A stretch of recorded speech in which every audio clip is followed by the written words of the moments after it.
थे, फिर चाहे वो 1-1 फंक्शन हो, फिर चाहे मैनी वन फंक्शन हो, फिर चाहे ऑन-टू हो, मैनी वन हो या मैनी वन इनटू हो या मैनी वन ऑन-टू फंक्शन हो, ठीक है।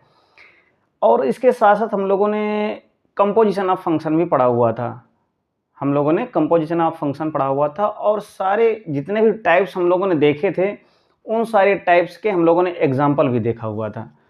आज हम लोग क्या करेंगे, आज हम लोग सबसे पहले तो इन्वर्स ऑफ फंक्शन पढ़ेंगे कि इन्वर्स ऑफ फंक्शन होता क्या है, और उसके बाद हम लोग क्या करेंगे कि जो फंक्शन हम लोगों ने फंक्शन का टाइप पढ़ा हुआ था, फंक्शन की डेफिनेशन पढ़ी हुई थी, उसके एग्जांपल्स को और हम लोग और थोड़ा-सा बढ़ाएँगे आज के लेक्चर में।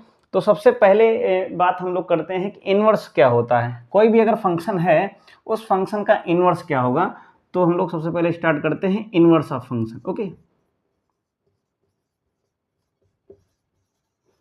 इन्वर्स ऑफ फंक्शन, ठीक। इसमें कोई दिक्कत होगी नहीं, फंक्शन को हम लोग f की पावर n इस तरीके से हम लोग क्या कर सकते हैं, थोड़ा सा शॉर्ट फॉर्म में लिख देते हैं, ठीक है।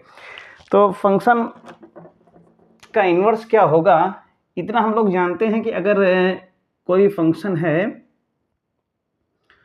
लेट a एंड b, ये दोनों क्या हैं, नॉन एम्प्टी सेट हैं।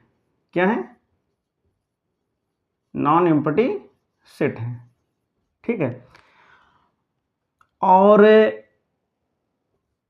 ये क्या है, इसको हम लोग क्या रीड करते हैं, f from a to b be a function. क्या है, ये क्या है, be a function. Okay, then f inverse from b to a।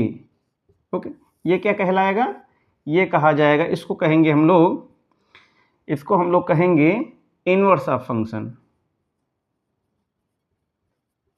इसको क्या कहेंगे हम लोग, इनवर्स ऑफ फंक्शन कहेंगे। क्या कहेंगे, इनवर्स ऑफ फंक्शन। अब थोड़ा सा इसकी डिजाइन ये होगी कि अगर हम लोग जो फंक्शन पढ़ते थे, अगर वो a टू b था, ठीक, इस तरीके से, ये क्या था, फंक्शन था। इसको अंदर ना लिख करके बाहर लिखेंगे इस तरीके से, ये है फंक्शन, ठीक। तो जो इनवर्स होगा वो कहाँ से कहाँ तक होगा, अगर जैसे ये है इस तरीके से, ये f इनवर्स है, तो ये कहाँ से होगा, b से a पे होगा, ठीक। सबसे पहली कंडीशन तो ये होनी चाहिए कि अगर कोई भी फंक्शन है उसका इनवर्स एग्जिस्ट, फिलहाल हम लोग इसके बारे में बात अभी कर रहे हैं जिसको हम लोग आगे बढ़ाना चाहते हैं। तो फंक्शन क्या, फंक्शन की डिफिनीशन थी क्या थी, function f from a to b is a function